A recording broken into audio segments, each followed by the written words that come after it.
రెండవ రాజులు 20వ అధ్యాయము మొదటి 7 వచనాలు. అది ఈరోజు మన యొక్క వాక్య భాగము. దాంట్లో ఉన్నటువంటి విషయాలన్నింటినీ కూడా నేను ఈ రోజున మీతో పంచుకోలేను. దాంట్లో ఉన్నటువంటి ఒక కీలకమైనటువంటి విషయం, ఒక క్రూషియల్ పాయింట్, ఒక మనకు ప్రస్తుతం అవసరమైనటువంటి విషయాన్ని గురించి మాత్రమే నేను మీతో పంచుకోగలుగుతాను. పోయిన మంగళవారం అంటే లాస్ట్ ట్యూస్డే నేను వేరే మెసేజ్లను నా ముందు పెట్టుకొని ప్రార్థన చేస్తున్నప్పుడు ఈ వారము ఏ మెసేజ్ని నేను మీ సంఘానికి ఇవ్వాలని దేవుడికి ప్రార్థనలో అడిగినప్పుడు దేవుడు నా దృష్టిని ఈ భాగం మీదికి తీసుకుని వచ్చాడు. సో ఈ భాగాన్ని నేను చదివాను, ప్రార్థన చేశాను. ఇక అప్పటి నుండి ప్రార్థన చేస్తున్నాను. ఆ తర్వాత 3 రోజుల తర్వాత అనుకుంటాను, శుక్రవారము నేను ఒక ఇంటర్వ్యూని యూట్యూబ్లో వింటున్నాను. అది ప్రస్తుతము ప్రపంచవ్యాప్తంగా మారుమోగుతున్నటువంటి రవి జకరియాస్కి సంబంధించినటువంటి విషయము. దాంట్లో ఆయనతో కలిసి పనిచేసినటువంటి ఒక ప్రముఖ సేవకుడు, ప్రపంచ స్థాయి సేవకుడు ఇంటర్వ్యూ చేస్తున్నటువంటి వ్యక్తితో ఒక మాట చెప్పాడు. అదేంటంటే ఆయన చివరి వరకు తన జీవితాన్ని దిద్దుబాటు చేసుకోకుండా చనిపోయాడు. అది చాలా దౌర్భాగ్యమైనటువంటి విషయం అని. సో ఆ మాట విన్నప్పుడు మరలా దేవుడు ఈ యొక్క ప్యాసేజ్ మీదే మాట్లాడమని ఆయన నాకు కన్ఫర్మేషన్ ఇచ్చాడు, నిర్ధారణనిచ్చాడు. సో దాన్ని బట్టి ఈ రోజున మనం దీంట్లో ఉన్నటువంటి మెయిన్ పాయింట్ని క్లుప్తంగా చూద్దాం. ఇక్కడ ఒక వ్యక్తిని గురించి దేవుడు మనతో మాట్లాడుతున్నాడు. ఆ వ్యక్తి జీవితంలో జరిగినటువంటి విషయము, ఆ వ్యక్తి పట్ల దేవుడు చూపినటువంటి కనికరము, దాని గురించి రాయబడ్డాయి. ఇది 2వ రాజులు 20వ అధ్యాయంలో, యెషయా గ్రంథము 38వ అధ్యాయంలో అండ్ 2వ దినవృత్తాంతములు 32వ అధ్యాయంలో కూడా దీనికి సంబంధించినటువంటి విషయాలు మన కొరకు రాయబడ్డాయి. 3 చోట్ల ఎందుకు రాయబడ్డాయి అనేది మీరు తెలుసుకోండి. దాంట్లోనికి నేను ఇప్పుడు వెళ్ళను. మొదటి 3 వచనాల్లో హెజకాయాస్ కండిషన్, హిజ్కియా యొక్క పరిస్థితి. మొదటి 3 వచనాలు. ఆ దినములలో హిజ్కియాకు మరణకరమైన రోగము కలుగగా ఆమోజు కుమారుడును ప్రవక్తయునైన యెషయా అతని యొద్దకు వచ్చి, నీవు మరణమవుచున్నావు, బ్రతుకవు గనుక నీవు నీ ఇల్లు చక్కబెట్టుకొనుమని యెహోవా సెలవిచ్చుచున్నాడని చెప్పగా అతడు తన ముఖము గోడ తట్టు తిప్పుకొని, యెహోవా యథార్థ హృదయునై సత్యముతో నీ సన్నిధిని నేనెట్లు నడుచుకొంటినో, నీ దృష్టికి అనుకూలముగా సమస్తమును నేనెట్లు జరిగించుతునో కృపతో జ్ఞాపకము చేసుకొనుమని హిజ్కియా కన్నీళ్లు విడిచుచు యెహోవాను ప్రార్థించెను. అంశం ఏంటంటే set your house in order. Set your house in order. నీ ఇంటిని చక్క పెట్టుకో, లేక నీ ఇల్లు చక్కబెట్టుకో అనేది అంశం. హిజ్కియా యూదా దేశానికి రాజు. మంచి రాజులుగా పేరు పొందినటువంటి బహుకొద్ది మందిలో ఈయన ప్రప్రథమమైనటువంటి రాజు. ఈయన దేవుడిని అనుసరించినటువంటి రాజు, దేవుడి పట్ల భయము భక్తి కలిగినటువంటి రాజు. దేవుడి కోసము ధర్మశాస్త్రం ప్రకారం, మోషే ఆజ్ఞల ప్రకారము ప్రతిదీ చేసి దానికి అనుగుణంగా జీవించాలి అనుకున్నటువంటి రాజు.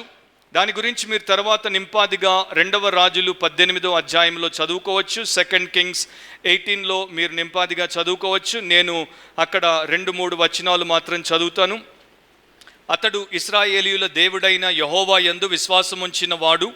అతని తరువాత వచ్చిన యూదా రాజులలోనూ అతని పూర్వీకులైన రాజులలోనూ అతనితో సమానమైన వాడు ఒకడును లేడు.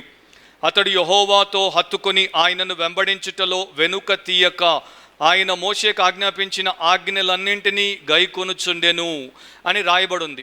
సో హిజ్కియా ఒక రాజుగా దేవుడి యందు భయము భక్తి కలిగినటువంటి వ్యక్తి, ధర్మశాస్త్రం ప్రకారం నడుచుకున్నటువంటి వ్యక్తి, దేవుని ప్రజలకు అధిపతిగా ఉన్నాడు కనుక యూదా జనాంగం అంతటికీ సరైనటువంటి నాయకుడిగా ఉన్నటువంటి వ్యక్తి. దేవుడు ఆయన తోడుగా ఉన్నాడు కనుక ఆయనను ఐశ్వర్యముతో దీవించాడు. ఆయన దగ్గర వెండి బంగారం ఉండేది, విలువైనటువంటి సామాగ్రి ఉండేది, పశు సంపదతో దీవించాడు. ఆయనకు సైన్యాన్ని ఇచ్చాడు. ఆయన సైన్యానికి కావలసినటువంటి ఆర్మమెంట్స్ని, సైనిక ఆయుధములను తయారు చేయుటలో వాడబడ్డాడు. దాంతోపాటు ఇప్పటికి కూడా హిజ్కియాస్ లేకపోతే హిజ్కాయాస్ టనల్ అని అంటారు. హిజ్కియా తవ్వినటువంటి ఆ యొక్క గీహోను కాలువ ఇశ్రాయేలు దేశంలో మనకు కనబడుతుంది. దాన్ని చాలా గొప్పగా ఆ ప్రజలు ఆ దినాల్లో వాడుకున్నారు. ఇంకా చాలా విషయాలు హిజ్కియా గురించి మనం చెప్పొచ్చు. ఇవన్నీ కూడా ఆయనకి ప్లస్ పాయింట్స్. వీటన్నింటిని బట్టి ఆయనకు ముందు వచ్చినటువంటి రాజుల్లో ఒకడు, ఆయన తర్వాత వచ్చినటువంటి రాజుల్లో ఒకడు అతనితో సమానుడు కాడు. హిజ్కియా దేవునికి ప్రియమైనటువంటి, ప్రజలకు ప్రయోజనకరమైనటువంటి రాజుగా ఉన్నాడు. అలాంటి రాజు జీవితంలో ఒక సంఘటన జరిగింది. దాని గురించే 20వ అధ్యాయం ప్రారంభంలో మనకు తెలుపబడింది. ఆ దినములలో, ఇన్ దోస్ డేస్ అనేటువంటి దాని యొక్క అర్థం ఏంటంటే, అష్షూరు రాజైనటువంటి సెన్హరీబు ఈ హిజ్కియా దేశం మీద హిజ్కియాతో పోరాడడానికి వస్తున్నటువంటి సమయం అది. అష్షూరీలతో వీరికి యుద్ధం జరగాల్సినటువంటి పరిస్థితులు ఏర్పడుతున్నటువంటి సమయం అది. ఆ సమయంలో హిజ్కియాకు మరణకరమైనటువంటి రోగము కలిగింది. ఆ రోగం ఏ రూపంలో వచ్చిందో 7వ వచనంలో మనం ఆల్రెడీ చదివాము. ఒక పుండు రూపంలో వచ్చింది. తెలుగులో కొంతమంది అంటుంటారు రాచపుండు అని. ఆ దినాల్లో రాచపుండు వస్తే వారు చచ్చిపోయేవారు, కానీ దానికి వైద్యమును చేసి బతికించుట దాదాపు అసాధ్యం. సో రాచపుండు చేత అతడు మంచానబడ్డాడు, రోగముతో ఉన్నాడు, చనిపోయేటువంటి పరిస్థితి. ఆ సమయంలో ఆ దేశం అంతటికి ప్రవక్తగా ఉన్నటువంటి, ఒక బలమైనటువంటి అండ్ నిజమైనటువంటి ప్రవక్తగా ఉన్నటువంటి యెషయా ప్రవక్తను దేవుడు పంపించాడు. ఇప్పుడు జాగ్రత్తగా సన్నివేశాన్ని మీరు ఆలోచించండి, లేకపోతే మీ యొక్క మనోనేత్రాలు తెరిచి చూసేందుకు ప్రయత్నం చేయండి. ఎందుకంటే దేశానికి మంచి రాజుగా పేరుగాంచినటువంటి ఒక వ్యక్తి చిన్న వయసులోనే, ఆయనకి అప్పుడు దాదాపు మరి ఎన్ని ఏళ్ళు ఉన్నాయో అనేది మీరు చూస్తే 39 సంవత్సరాలు, 39 years, 40 కూడా ఆయనకి నిండలేదు.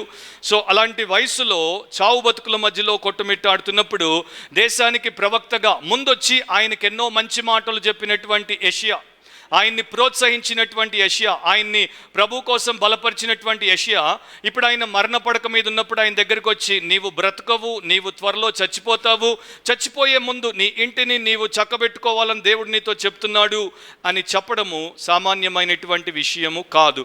కానీ సడన్గా ఆ వర్తమానాన్ని దేవుడు యెషయాకిచ్చి పంపాడు. యెషయా ఒక్క నిమిషం కూడా ఆలస్యం చేయకుండా హిజ్కియా పడక గదిలోనికి వచ్చాడు. అండ్ ఈ యొక్క యెషయా ఎలాంటి ప్రవక్త అంటే, దేవుడి తరపున పనిచేసేటువంటి ప్రవక్త, దేవుడు ఏం చెప్తాడో దాన్ని వినేటువంటి ప్రవక్త, ఎవరికి ఏమి చెప్పమని దేవుడు ఆజ్ఞాపిస్తాడో ఆ ప్రకారమే దానికి కలపకుండా, దాంట్లో నుండి తొలగించకుండా, నిర్మోహమాటంగా, నిర్భయంగా, వారు ఎంతటి వారైనా, వారు దేశంలో హీనాతి హీనులైనా, ఘనాతి ఘనులైనా, వారికి పోయి వారి ముఖం మీద దేవుడి పక్షాన చెప్పేటువంటి ప్రవక్త. అండ్ ఈ రోజుల్లో ఇలాంటి ప్రవక్తలు మనకు భూతద్దాలు పెట్టి వెతికిన కనుబడుట బహు అరుదు. సో యెషయా రాజు దగ్గరికి వచ్చి ఈ వర్తమానమును ఆయనకి ఇచ్చాడు. మాథ్యూ హెన్రీ అనేటువంటి కామెంటేటర్ ఈ రకంగా అంటాడు, దేవుని ప్రజలు ఎప్పుడూ మరవకూడనటువంటి విషయం ఏంటంటే, దేవుని ప్రవక్తల దగ్గర వారు కేవలము దేవుడు ప్రవక్తలకు ఏం చెప్పి పంపుతాడో దాన్ని మాత్రమే ఆశించాలి. వారు అనుకున్నది దేవుని ప్రవక్తల దగ్గర ఆశించకూడదు. అది మీకు నచ్చినా నచ్చకపోయినా, మీకు ప్రియంగా ఉన్నా అప్రియంగా ఉన్నా, దేవుని ప్రవక్తల దగ్గర దేవుడు ఏమి చెప్పి పంపుతాడో దాన్ని ఆశించాలి, మరొక దాన్ని ఆశించకూడదు. సో హిజ్కియా వచ్చి ఇతనికి చెప్తున్నాడు. ఎట్లా ఉంటుందంటే, ఇప్పుడు చర్చ్లో ఒక మెంబర్ రోగం బారైన పడ్డాడు, లేక పడింది. వారి దగ్గరికి పాస్టర్ గారు ప్రార్థనకి వెళ్తున్నారు. దేవుడు చెప్పాడు, నువ్వు పోయి ప్రార్థన చేయకుండా వారికి చెప్పు, నువ్వు చావబోతున్నావు, నువ్వు బ్రతకవు, నువ్వు చచ్చే ముందు నీ ఇల్లు బాగు పెట్టుకుని చచ్చిపో అని వాడికి చెప్పమంటే పాస్టర్ గారికి ఎంత పెద్ద సమస్య ఒకసారి చూడండి. పాస్టర్లను ఎందుకు రోగులు పిలిపించుకుంటారు? పాస్టర్లను మరి ముఖ్యంగా మరణ పడక మీద ఉన్నటువంటి, ఆ ఇబ్బంది పడుతున్నటువంటి వారు ఎందుకు పిలిపించుకుంటారంటే, వచ్చి ధైర్యం చెప్తారు, నిరీక్షణ ఇస్తారు, మమ్మల్ని ఆదరిస్తారు, మా కోసం ప్రార్థన చేస్తారు, మా పోయే ప్రాణాన్ని నిలబెడతారు అని అనుకుంటారు. అలాంటప్పుడు పాస్టర్లు ఈ రకంగా పని చేయాల్సి వస్తే మరి వారి సంగతి దేవుడే ఎరుగు. సో పాస్టర్ల గురించి ప్రార్థించటం మీకు ఎంత అవసరమో దాన్ని బట్టి మీరు అర్థం చేసుకోవచ్చు. సో నీ ఇల్లు చక్కబెట్టుకో, set your house in order అని ఆయన అతనికి చెప్పాడు. దీంట్లో మంచి ఏంటో కూడా చెప్తాను. ఒక చనిపోయే వ్యక్తి తన జీవితాన్ని అర్ధాంతరంగా విడిచి చనిపోయే ముందు మనం అతని దగ్గరికి వచ్చి, నీకు ఇంకొక వారం మాత్రమే ఉంది, ఒక నెల మాత్రమే ఉంది, నీవు తప్పకుండా చనిపోతావు, ఈ లోపు నీవేవేవైతే సరి చేసుకోవాలో వాటిని సరి చేసుకో అన్నప్పుడు, ప్రస్తుత జీవితానికి, రాబోయే నిత్య జీవితానికి సంబంధించిన 2 విషయాల్లో కూడా అతడు వాటిని సరి చేసుకొని తన జీవితాన్ని కనీసం ముగింపులోనైనా సార్థకతతో ముగించవచ్చు. సో ఒకవైపున సత్యం చెప్పడం అనేది అవసరము, వారికి కనువిప్పునిస్తుంది. రెండవది, వారి యొక్క చివరి దశలోనైనా వారి జీవితాన్ని వారు బాగు చేసుకోవడానికి, టెంపోరల్ అండ్ ఇటర్నల్ ఇష్యూస్ని దేవుడితో సెటిల్ చేసుకోవడానికి వారికి దేవుడు అవకాశం ఇచ్చినటువంటి వ్యక్తి అవుతాడు. సో ఈయన ఒక దేశానికి రాజు. ఈయనకి దేవుడు యెషయా ద్వారా చెప్పిన మాట ఏంటి? Set your house in order. నీ ఇల్లు చక్కబెట్టుకో. దాని అర్థం ఏంటంటే గివ్ యువర్ లాస్ట్ కమాండ్, లేకపోతే గివ్ యువర్ ఫైనల్ ఆర్డర్స్.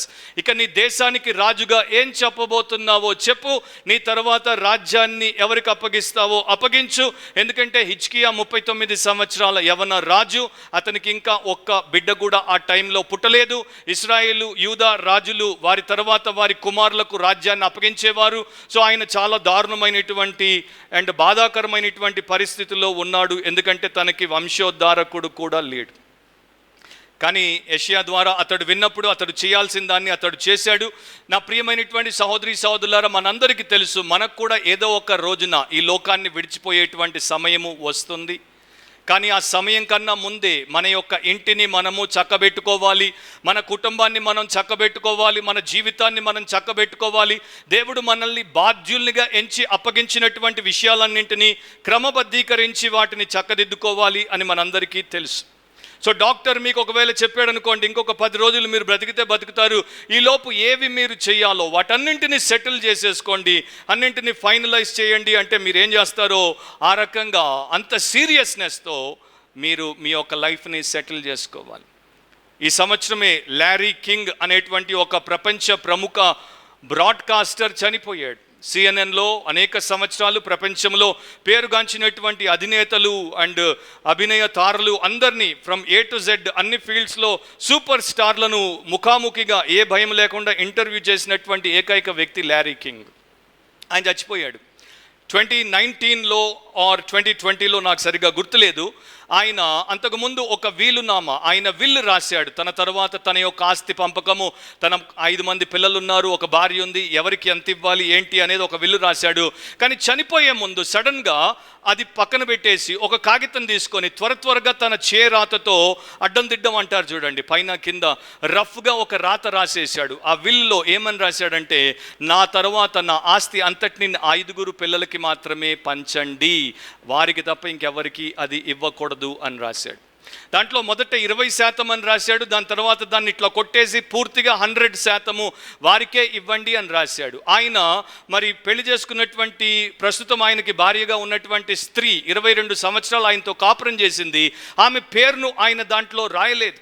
ఆమెకు ఒక కాని కూడా ఆయన దాంట్లో విడిచిపెట్టలేదు. ప్రస్తుతము ఆమె ఆయన మీద కోర్టులో కేసు వేసింది. ఆ కేసు అమెరికాలో జరుగుతోంది.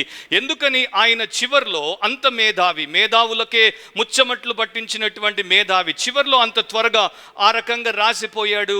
ఆయన్ని మనం పోయి కలిసి అడిగితే కానీ మనకు తెలియదు. కానీ ఇక్కడ ఒక పాయింట్ నేను చెప్పదలిచింది ఏంటంటే, he tried to set his life in order. ఆయన తన జీవితాన్ని క్రమబద్ధీకరించుకోవడానికి, తన కుటుంబాన్ని చక్కదిద్దుకోవడానికి, ఇల్లు చక్కబెట్టుకోవడానికి ఆ చివరి ప్రయత్నం చేశాడు. చనిపోయాడు. హిజ్కియాకి దేవుడు ఈ విషయంలో మొదట హెచ్చరించాడు. చాలామందికి హెచ్చరిక రాకుండానే చనిపోతారు, అకస్మాత్తుగా చనిపోతారు. వారి జీవితాన్ని వారు చక్కబెట్టుకోవడానికి వారికి ఏ రకమైనటువంటి అవకాశం లేకుండా చనిపోతారు. అలా మనం కూడా చనిపోవచ్చు. కానీ హిజ్కియాకి మాత్రం దేవుడు తన ఇంటిని చక్కబెట్టుకునేటువంటి ఒక చక్కని అవకాశం ఇచ్చాడు. అండ్ ఆయనతో దేవుడి వాక్యంలో యెషయా చెప్తున్నాడు, నీ ఇంటిని చక్కబెట్టుకో, నీ రాజ్యాన్ని చక్కబెట్టుకో, నీ హృదయాన్ని చక్కబెట్టుకో, నీ యొక్క మనసును చక్కబెట్టుకో. చనిపోబోతున్నావు, బ్రతుకవు. నీ యొక్క జీవన సంబంధమైనటువంటి వ్యవహారములన్నింటినీ set all your life's affairs in order, వాటన్నింటినీ చక్కబెట్టుకో అని ఆయన చెప్పాడు, అవకాశం ఇచ్చాడు. రవి జకరియాస్ గురించే మనం ఆలోచించినట్లయితే ఆయన 74 ఏళ్ళు బతికాడు. 74 ఏళ్లలో మరెవ్వరికి లభించినటువంటి గొప్ప ఆధిక్యతలు ఆయనకు దేవుడు అనుగ్రహించాడు. అండ్ చాలా ఉన్నతమైనటువంటి స్థితిలో ఉన్నతమైనటువంటి వ్యక్తులకు వాక్యాన్ని ప్రకటించేటువంటి భాగ్యమునిచ్చాడు. అండ్ ఆయనకి ఉన్నటువంటివి బహుశా బిలియన్లో ఒక్కరికి కూడా ఉంటాయో లేవో మనకు తెలియదు. కానీ ఈ మధ్య every day and every hour social media నిండా ఇదే డిబేట్లు, ఇదే ఇంటర్వ్యూలు, ఇదే కార్యక్రమాలు క్రైస్తవ లోకంలోనే కాదు, అన్యుల మధ్యలో కూడా క్రిస్టియన్ నాన్ క్రిస్టియన్ ఛానల్స్లో కూడా జరుగుతోంది. అందరూ ఒప్పుకునేటువంటి విషయం, ఆయన పక్షాన ఉన్నవారు, ఆయన పక్షాన లేనివారు అందరూ ఒప్పుకునేది ఏంటంటే ఇది ఆయన బలహీనమైనటువంటి సమయంలో చేసినటువంటి పాపము కాదు, ఇది ఆయన ఏమర్పాటుతో చేసినటువంటి పాపం కాదు, ఇది ఒక్కసారి చేసినటువంటి పాపం కాదు. ఎన్నో సంవత్సరాలుగా పథకం ప్రకారము చాలా తెలివి, అతి తెలివిని ఉపయోగించి ఎవ్వరికీ దొరకకుండా, బయట పడకుండా చాలా జాగ్రత్తగా కవరప్ చేస్తూ, ఒక ఫోన్ కాదు, 2 ఫోన్లు కాదు, 3 ఫోన్లు అండ్ 3 రకాల అకౌంట్ల మీద వాటిలో ఉన్నటువంటి విషయాలు బయటికి తీయలేనటువంటి స్థితిలో, బ్లాక్ బెర్రీలో ఉన్నటువంటి మ్యాటర్ని మనం రిట్రీవ్ చేయలేం. ఆ రకంగా ఆయన పథకం ప్రకారం పాపము చేసిన, పాపములో నైపుణ్యతను గడించినటువంటి ఒక పచ్చి పాపి అనే తీర్మానమును వారిచ్చారు. సో ఆయనతో కలిసి పనిచేసినటువంటి సీనియర్ మోస్ట్ అపాలజిస్ట్, ఆయన పేరు నేను చెప్పను, మీరు కావాలంటే తెలుసుకోవచ్చు, వెరీ ఈజీ, ఆన్లైన్లో అది ఉంది. ఆయన అంటాడు, మరణ పడక మీద క్యాన్సర్తో రవి జకరియస్ మే 2020లో చనిపోయాడు. మేమందరం ఆయన దగ్గరగా ఉన్నాం, ప్రార్థన చేశాం. మాలో ఒక్కరికి ఆయన పాపాన్ని ఒప్పుకోలేదు, ఎప్పుడూ ఆయన పశ్చాత్తాపడినట్లు కనబడలేదు, క్షమాపణను అడగలేదు. ఆయన ఎవరినైతే బలిగొన్నాడో ఆ యొక్క బలహీనమైనటువంటి దౌర్భాగ్యపు స్త్రీలకు కనీసం ఒక నోటు పంపలేదు. చివరి దాకా ఏ రకంగా పోజు పెట్టాడంటే యాజ్ ఇఫ్ ఆయన నిజంగా దేవుడికి సన్నిహితంగా ఉన్నాడు, ఇక్కడ చనిపోయి అక్కడ పరలోకంలో ప్రభు ముఖాన్ని చూస్తాడు అన్నట్టుగానే పోయాడు. సో ఆయన చివరిలో చెప్పింది ఏంటంటే he did not set his house in order. తన ఇంటిని ఆయన చక్కబెట్టుకోకుండానే చనిపోయాడు. అండ్ ఈ రోజున అది ఎంతగా ప్రపంచవ్యాప్తంగా కొనసాగుతుందో మనందరికీ తెలుసు. 4 ముక్కల్లో రవి జకరియస్ గురించి, ఆయన జీవితం గురించి నేను చెప్పాలంటే ఏం చెప్పమంటావు ప్రభు అని నేను ప్రార్థన చేశాను. ప్రభు నాకు 4 మాటలు ఇచ్చాడు. 1 మదము, ఆయనలో మదం ఉంది. 2 మోహము, ఆయనలో మోహం ఉంది. 3 మోసము, ఆయనలో మోసం ఉంది. 4 మరణము. నా ఇప్పుడు క్వశ్చన్ ఏంటంటే రవి జకరియస్ పరలోకానికి వెళ్ళాడా, నరకానికి వెళ్ళాడా? ఆ 4వ దానికి ఆన్సర్ నాకు తెలియదు, కనుక నేను చెప్పను. కాకపోతే మదము, మోహము, మోసము, మరణము, వీటితో ఆయన పోయాడు అని మాత్రం నేను చెప్పాల్సిన అవసరం లేదు, మీకు అందరికీ ఈ పాటికే తెలుసు. సో లైఫ్లో ప్రతిదీ కూడా కౌంట్ అవుతుంది. అహితోపేల్ అనేటువంటి ఒక వ్యక్తి బైబిల్లో మనకు కనపడతాడు. అహితోపేల్ అనేటువంటి పేరుకు అర్థం ఏంటంటే బ్రదర్ ఆఫ్ ఫాలీ, మూర్ఖతకు సహోదరుడు. సో అతను దావీదుకు వ్యతిరేకంగా ఒక కుట్ర పన్నినప్పుడు ఆ కుట్ర, అతడు వేసినటువంటి ఆలోచన చెల్లలేదు కనుక అతడు బాధపడ్డాడు. బాధపడిన తర్వాత 2వ సమూయేలు 17:23 వచనాన్ని మీరు ఒకవేళ చూస్తే 2 శామ్యూయల్ 17:23, దయచేసి ఆ వచనాన్ని చూడండి, నేను మీకోసం చదువుతాను. 2 శామ్యూయల్ 17:23. అహితోపేలు తాను చెప్పిన ఆలోచన జరగకపోవుట చూచి గాడిదకు గంతగట్టి ఎక్కి తన ఊరనున్న తన ఇంటికి పోయి తన ఇల్లు చక్కబెట్టుకొని ఉరిపోసుకొని చనిపోయాను. కనీసము ఈ యొక్క మూర్ఖతకు సహోదరుడిగా, బ్రదర్ ఆఫ్ ఫాలీగా ఉన్నటువంటి మనిషి కూడా చివర చచ్చిపోయే ముందు మంచి పనే చేసి చచ్చిపోయాడు.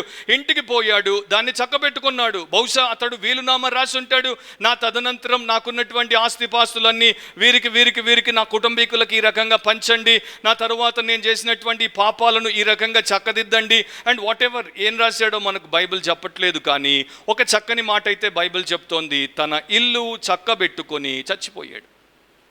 సో చాలా మంది వారు ఇల్లు చక్కబెట్టుకోకుండానే చచ్చిపోతారు, అకస్మాత్తుగా చచ్చిపోతారు.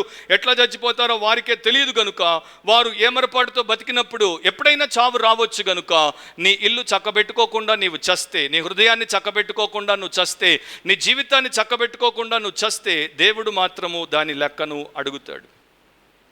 ఇక్కడ హిజ్కియా లేకపోతే హెజ్కియా ఈ రకంగా ఆలోచించి ఉంటాడు. ఆయన ప్రార్థనలో ఆ మాటలు మనకు కనబడవు, కానీ ఆయన మనసులో బహుశా ఈ రకంగా ఆలోచించి ఉంటాడు. ఏంటి ప్రభువా నేను మరణమైపోతానంటున్నాడు, ఏంటి ప్రభువా నాకు ఇక బ్రతుకు లేదంటున్నాడు, నా ఇల్లు చక్కబెట్టుకోమంటున్నాడు, మరి నా కుటుంబం సంగతి ఏంటి, నా భవిష్యత్తు సంగతి ఏంటి? నేను ఒక కుటుంబాన్ని కలిగి ఉండాలి కదా, నా తర్వాత నా కుమారుడు రాజ్యాన్ని పరిపాలించాలి కదా. What about my family, what about my future, what about your promises to my grand David, దావీదుకు నీవు ఇచ్చినటువంటి వాగ్దానముల సంగతి ఏంటి అని ఆయన ఆలోచించి ఉండొచ్చు. బహుశా ఆయన అనుకుని ఉండొచ్చు, దయచేసి నా జీవితాన్ని పొడిగించు ప్రభువా, నా ప్రాణాన్ని పోకుండా కాపాడు ప్రభువా అని ఆయన ఆలోచించి ఉండొచ్చు. మనలో చాలామంది 70 ఏళ్ళు వచ్చిన తర్వాత 80 ఏళ్ళు వచ్చిన తర్వాత కూడా మనకి ప్రాణ ప్రీతి ఉంటుంది. అంటే మన ప్రాణం పోవడానికి మనము త్వరగా ఇష్టపడం. జంతువులు కూడా వాటి ప్రాణాన్ని తీయడానికి అవి వెంటనే ఒప్పుకోవు. ఒక పెద్ద జంతువు ఒక చిన్న జంతువు మీద పడితే తప్పించుకునే ప్రయత్నం చేస్తుంది. ఎందుకంటే సెల్ఫ్ ప్రిజర్వేషన్ ప్రిన్సిపల్ అనేది బై ఇన్స్టింక్ట్ జంతువులో ఉంది. మనల్ని మనం సంరక్షించుకోవాలి అనేటువంటి ఇన్స్టింక్ట్ మనలో కూడా ఉంది. అందరము బ్రతికి ఉండాలి అని అనుకుంటాం. కాకపోతే దేవుడు వేసేటువంటి ప్రశ్న ఏంటంటే, నీవు ఎందుకు బ్రతికి ఉండాలనుకుంటున్నావు? నీ జీవాన్ని నేను ఇంకొక నిమిషం, ఇంకొక దినం, ఇంకొక సంవత్సరం ఎందుకు పెంచాలని నీవు అనుకుంటున్నావు? ఇప్పటిదాకా స్వార్థంతో బ్రతికావు, ఇంకా స్వార్థముతోనే బ్రతకడానికా? ఇప్పటిదాకా పాపం కోసం బ్రతికావు, ఇంకా పాపం కోసమే బ్రతకడానికా? ఇప్పటిదాకా నరకం మధ్యలోకి స్థానాన్ని ఏర్పరచుకున్నావు, ఇంకా చివరిదాకా నరకంలో ప్లేస్ని రిజర్వ్ చేసుకోవడానికా? ఇప్పటికే నీ శిక్ష పెరిగిపోయింది, తీక్షణ రూపం దాల్చింది, ఇంకా దాన్ని 10 రెట్లు పెంచుకోవడానికా అని ఆ న్యాయాధిపతి అయినటువంటి దేవుడు ఒకవేళ మనల్ని ప్రశ్నిస్తే, ఎందుకు నీవు చదువుకుంటున్నావు, ఎందుకు నీవు ఉద్యోగం చేస్తున్నావు, ఎందుకు నీవు వ్యాపారం చేస్తున్నావు, ఎందుకు ఇంకా బ్రతకాలనుకుంటున్నావు, నీ జీవితం యొక్క ఉద్దేశం ఏంటి? నీ స్వంతం కోసమా, లేకపోతే నీ రక్షకుడైనటువంటి యేసు కోసమా, నీ స్వకీయ దురాశల కోసమా, లేక నీ సృష్టికర్త కోసమా అని అంటే మన దగ్గర ఆన్సర్ ఉందా? హిజ్కియా అనేటువంటి పేరుకు స్ట్రెంగ్త్ ఆఫ్ యాహ్వే అని అర్థం, యెహోవా యొక్క బలం అని అర్థం. కానీ 39 ఏళ్లకే, నడి వయస్సు ఇంకా రాకమునుపే బెడ్ మీద బలహీనుడిగా మరణాన్ని ఎదుర్కొంటూ పడి ఉన్నటువంటి వ్యక్తి. అందుకే నాకు అనిపిస్తుంది, మనం ఎప్పుడు కూడా మన దేవుడితో కనెక్ట్ అయి ఉంటే మన జీవితంలో ఏది ఎప్పుడు మనము సెట్ రైట్ చేసుకోవాలో మనకు దేవుడు సహాయం చేస్తాడు. ఎవడైనా సరే యేసు ప్రభుతో ఉన్నప్పుడు, ఆయనతో అనుసంధానమై ఉన్నప్పుడు ఆయన ద్వారా వాడి జీవితాన్ని వారు సరి చేసుకోకుండా ఉండరు. బహుశా అలాంటి వాడు ఒకడే మనకు బైబిల్లో కనపడతాడు, ఇస్కరియోతు యూదా. మిగతా వాళ్ళందరూ ఎంత బలహీనులైనా, బుద్ధిహీనులైనా, ఎన్ని రకాలుగా వారు భ్రష్టత్వంలోనికి వెళ్ళినా తిరిగి వెనక్కి వచ్చారు, ప్రభుతో కట్టబడ్డారు, గొప్ప అపోస్తలులుగా ప్రపంచానికి దేవుడి సేవకులుగా వాడబడుతున్నారు. ఒక ఆర్టికల్లో నేను చదివాను, ఒక వ్యక్తి ఒక ఆయనకి పనిని కాంట్రాక్ట్కి ఇచ్చాడు. అతని యొక్క పని ఏంటంటే హైవే మీద నడుమ రోడ్డు మీద గీత గీస్తూ పోవాలి. సో కొన్ని మైళ్ళ దూరము గీత గీయాలి, పెయింట్ వేయాలి. సో మొదటి రోజు అతడు ఆ యొక్క గీతను 3 మైళ్ళ దూరం గీశాడు. రెండవ రోజు 2 మైళ్ళే గీశాడు. మూడవ రోజు 1 మైలే గీశాడు. మూడవ రోజు సాయంత్రం కాంట్రాక్టర్ వచ్చి పనోడిని అడిగాడు, ఏంటి మొదటి రోజు 3 మైళ్ళు, రెండవ రోజు 2 మైళ్ళు, చివరిన 1 మైలు గీసావంటే? మొదటి రోజున పెయింట్ డబ్బా దగ్గరగా ఉన్నాను, రెండవ రోజున కొంత దూరంగా వచ్చాను, మూడవ రోజున చాలా దూరం అయిపోయాను. సో అంత దూరం నుండి పెయింట్ డబ్బాలో నుండి పెయింట్ తెచ్చుకోవాలంటే 1 మైలు మాత్రమే గీశాను అని అన్నాడు. సో సోర్స్ నుండి నువ్వు దూరం వెళ్ళిపోతుంటే నీ లైఫ్ ఎబ్బౌట్ అయిపోతుంది, అంటే నీ జీవము వెళ్ళిపోతుంది, నీ యొక్క జీవము ముగిసిపోతుంది అనేది మరువకూడదు. చాలామంది దేవుడికి తెలియకుండానే దూరం అయిపోతుంటారు. ఎన్నో కారణాలు వారు దూరం అయిపోవడానికి అలా దూరం అయిపోతున్నారు. జీవము నుండి దూరం అయిపోతున్నారు, వెలుగు నుండి దూరం అయిపోతున్నారు, బలము నుండి దూరం అయిపోతున్నారు, ఫలము నుండి దూరం అయిపోతున్నారు. అన్నప్పుడు వారి యొక్క ఇల్లు దివాలా తీస్తుంది, వారి యొక్క ఇంటి నిండా దరిద్రం నిండిపోతుంది. అండ్ వారి ఇల్లు ఏ రోజున దెబ్బతినిపోతుందో వారికి తెలియదు, ఎవరికి తెలియదు. సో మొదటి ప్రిన్సిపల్ ఏంటంటే, to set right our life or our house, to be close to the source. దేవుడికి దగ్గరగా ఉండుట చాలా అవసరం. అదే ఇప్పుడు ఇక్కడ హిజ్కియా జీవితంలో మనం చూస్తాం. మంత్రులను పిలిపించలేదు, యెషయాను సలహా అడగలేదు, మరొకరిని ఆయన సంప్రదించలేదు, తన భార్యకు ఆయన పిలుపునివ్వలేదు. ఆయనకి సమస్య చెప్పగానే, నువ్వు చచ్చిపోతున్నావు, ఇంటిని చక్కబెట్టుకో అని చెప్పగానే గోడ వైపు తిరిగాడు, దేవుడికి మొరపెట్టుకున్నాడు. ఎందుకంటే హిజ్కియాకి ఆ టైంలో మంచి ఆలోచన వచ్చింది. అదేంటంటే, నాకు జీవం ఇచ్చింది, నా జీవాన్ని నిలిపేది, దాన్ని పొడిగించేది ఒకే ఒక వ్యక్తి, అదే దేవుడు, యెహోవా దేవుడు. కనుక ఆయన్నే నేను ఆశ్రయించాలి. అండ్ ఈ రోజున చాలామంది సోకాల్డ్ సేవకులు, సోకాల్డ్ క్రైస్తవులు, సోకాల్డ్ సంఘస్థులు ఆ జీవాధిపతి అయినటువంటి దేవుడి నుండే దూరంగా వెళ్ళిపోతున్నారు. కనుక వారి జీవితము తప్పకుండా దెబ్బతింటుంది అని నేను ప్రత్యేకించి చెప్పాల్సిన అవసరం లేదు. సో మరణము ఎదుట తాండవిస్తున్నప్పుడు హిజ్కియాలో వినయము కనబడుతోంది, హిజ్కియాలో హృదయము విరిగిపోవడం కనబడుతోంది. హిజ్కియా తను తాను పూర్తిగా తగ్గించేసుకున్నాడు దేవుడి సన్నిధిలో, దేవుడిని ప్రార్థన ద్వారా ఆశ్రయిస్తున్నాడు. He seeking God's help through prayer. He saying, I am dependent on you for my life, for my sustenance, for my everything. Please bear with me and please give me your mercy అని అతడు ప్రార్థన చేస్తున్నాడు. నా హిజ్కియా గురించి చాలా గొప్ప మాటలు బైబిల్ చెప్తోంది. అతడి లాంటి వాడు ముందు కానీ తర్వాత కానీ లేడు, దావీదులాగా దేవుణ్ణి అనుసరించాడు అని బైబిల్ చెప్తోంది. అండ్ ఈ రోజున చాలామందిని ఒకవేళ నేను హిజ్కియాతో పోల్చి చెప్పాల్సి వస్తే, ప్రస్తుత కాలం ఉన్నటువంటి క్రైస్తవులు లేకపోతే విశ్వాసులు లేకపోతే శిష్యులను హిజ్కియాతో నేను పోల్చాల్సి వస్తే వీళ్ళు హిజ్కియాలో 10%కి కూడా రారు అని నేను గ్యారంటీడ్గా మీకు చెప్పగలను. ఎందుకంటే హిజ్కియా లైఫ్ అట్లాంటిది. అలాంటి హిజ్కియా తను తాను తగ్గించుకొని దేవుడికి మొరపెడుతున్నాడు. సో దీంట్లో మనం ఏం చూస్తాము? దేవుడికి వ్యతిరేకంగా పళ్ళు కొరకట్లేదు, దేవుడికి వ్యతిరేకంగా పిడికిలు బిగించట్లేదు, దేవుణ్ణి ప్రశ్నించట్లేదు. నీ కోసం ఇంత భక్తిగా నేను బ్రతికితే, నీ కోసం నేను అన్ని ఉన్నత స్థలాలను పడగొట్టి విగ్రహ స్తంభాలను నాశనం చేసి నెహుష్టాన్ను చిన్నాభిన్నం చేసి నీ ప్రజలకు నీ వైపు నీవే దిక్కని చూపించి ధర్మశాస్త్రం ప్రకారం నడిపిస్తుంటే నాకు నీవిచ్చేటువంటి ఫలము ఇదేనా అని ఆయన అనలేదు. చిన్న పరీక్షలో ఫెయిల్ అయిపోతే, చిన్న ఇంటర్వ్యూలో ఫెయిల్ అయిపోతే, చిన్న పెళ్లి చూపుల్లో ఫెయిల్ అయిపోతే, చిన్న విషయంలో ఫెయిల్ అయిపోతే మనలో చాలామంది దేవుడి మీద మన యొక్క ఆయాసం అంతటినీ వెళ్ళగక్కుతాం. అవునంటారు కాదంటారా? మీకు మీరు గుర్తొస్తున్నారా లేదా? సో హిజ్కియా తన్ను తాను తగ్గించుకున్నాడు. He repented, he did not rebel against Almighty God. ఆ మాట నేను ధ్యానిస్తున్నప్పుడు నాకు ఇద్దరిని దేవుడు గుర్తు చేశాడు. ఒకటి, యోహాను సువార్త 8వ అధ్యాయంలో యేసు ప్రభు మీద నేరం మోపడానికి కుట్ర పన్ను వచ్చినటువంటి పరిసయ్యులు పెద్దలు ఒక వ్యభిచారంలో పట్టబడినటువంటి స్త్రీని తీసుకుని వచ్చి ఆయన ముందు పెట్టి మోషే ధర్మశాస్త్రంలో రాళ్లతో కొట్టమన్నాడు, నీవైతే ఏమంటావు అన్నప్పుడు ఆయన చెప్పాడు, మీలో పాపం లేని వాడు మొదటి రాయి వేయొచ్చు అని. సేమ్ మోషే ధర్మశాస్త్రాన్ని చెప్పాడు, రాళ్లతో కొట్టాలంటున్నారు కదా, కొట్టండి, నాకేం ప్రాబ్లం లేదు, కాకపోతే మీలో పాపం లేనోడు మొదటి రాయి వేయమన్నాడు. వాళ్ళందరూ ఒక్క రాయి వేయకుండా వెళ్ళిపోయారు. అలాంటి వేషధారులు కూడా ఒప్పుకున్నది ఏంటంటే మేం పాపులము అని. వాళ్ళలో ఒక్కడు కూడా సాహసం చేయలేదు మేం పాపులం కాదు అని రాయి విసరడానికి. చివరికి ఇస్కరియోతు యూదాను చూడండి, చచ్చే ముందు ఆ డబ్బును తెచ్చి వెనకాల ఆ పరిసయ్యులకు ప్రధాన యాజకులకు వాళ్ళ ముఖాన్ని కొట్టేసి ఏమంటాడు, నిరపరాధ రక్తాన్ని నేను అప్పగించాను, I have betrayed innocent blood. అంటే చివరికి ఇస్కరియోతు యూదా కూడా తన పాపాన్ని ఒప్పుకున్నాడు.